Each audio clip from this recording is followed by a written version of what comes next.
ભારતમાં પ્રથમ કુલ bus stop અમદાવાદમાં લોન્ચ. AMTS અને મહિલા હાઉસિંગ ટ્રસ્ટ દ્વારા ભારતમાં પ્રથમ કુલ બસ સ્ટોપ અમદાવાદમાં લોન્ચ કરવામાં આવ્યું. અમદાવાદ હીટ એક્શન પ્લાનના ભાગરૂપે ભીષણ ગરમીમાં રાહત આપવા માટે એક અનોખી પહેલ Ahmedabad municipal corporation, Ahmedabad municipal transportation services અને મહિલા હાઉસિંગ ટ્રસ્ટ સાથે મળીને Lal Darwaja terminus platform number 7 અને 8 ઉપર ભારતનું પ્રથમ કુલ બસ સ્ટોપની શરૂઆત કરી છે. આ નવીન પ્રોજેક્ટ ઉનાળાની ભીષણ ગરમીમાં બસ સ્ટોપ ઉપર મુસાફરોને ઠંડક આપવાની સાથે સાથે બસની રાહ જોવાની અવધિ વધુ આરામદાયક પણ બનાવવાનું ઉદ્દેશ્ય ધરાવે છે. આ પ્રસંગે Ahmedabad mayor Shrimati Pratibhaben Jain, Hemant Parmar, deputy chairman AMC Dharamshibhai Desai, chairman AMTS અને મહિલા housing trust programme manager દીપિકાબેન Vadgama ઉપસ્થિત રહેતા. આ કુલિંગ બસ સ્ટોપ એવી જગ્યા છે જે પસંદ કરવામાં આવ્યું છે કે જ્યાં જે તે રૂટ ઉપર દિવસના 3000થી વધુ મુસાફરો જેમ કે વિદ્યાર્થીઓ, રોજિંદા મજૂરો અને અન્ય લોકો જે રૂટ ઉપરથી મુસાફરી કરે છે ત્યાં ગરમીથી વધુ અસર થાય છે. કુલ બસ સ્ટોપની મુખ્ય વિશેષતાઓમાં હાઈ પ્રેશર મિસ્ટ સિસ્ટમ સૂક્ષ્મ પાણીના બિંદુઓ છોડે છે જે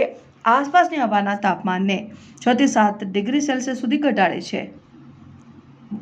reporter Sanjeev Rajput, Satyamev Jayate, live news, Ahmedabad. Ahmedabad municipal transport service દ્વારા લાલ દરવાજા ટર્મિનલ પર પ્લેટફોર્મ નંબર 7 અને 8 પર મહિલા ગુજરાત હાઉસિંગ સેવા ટ્રસ્ટ દ્વારા કુલિંગ સ્ટેશન બનાવવામાં આવ્યું છે અને આ કુલિંગ સ્ટેશનના માધ્યમથી જે લોકોને ગરમીથી રાહત મળશે અને આ કુલિંગ સ્ટેશન 45 મીટરના એરિયામાં વચ્ચોવચ્ચ શેડ બનાવવામાં આવ્યું છે અને એમાં 2 મોટર મૂકવામાં આવી છે અને 2 મોટરમાં 4 પાઇપલાઇન છે જેનાથી અને 200 જે મિસ્ટ સિસ્ટમ કરવામાં આવ્યું છે એ વધારેથી વધારે એનામાં એર પોલ્યુશન પણ ઘટાડો થશે અને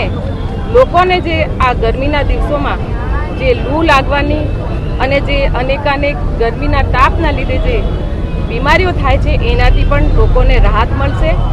અને આ કુલિંગ સ્ટેશનની જે સમસ્ત જવાબદારી એ ગુજરાત મહિલા હાઉસિંગ સેવા ટ્રસ્ટની છે. એની કમ્પ્લીટ જે સાર સંભાળ હોય કે મેન્ટેનન્સ હોય બધું જ આ સંસ્થાના માધ્યમથી કરવામાં આવશે અને એવી રીતે આગળ પણ સ્ટેશનો પર એવી વ્યવસ્થા કરવાનું અમારા પ્રયત્ન છે.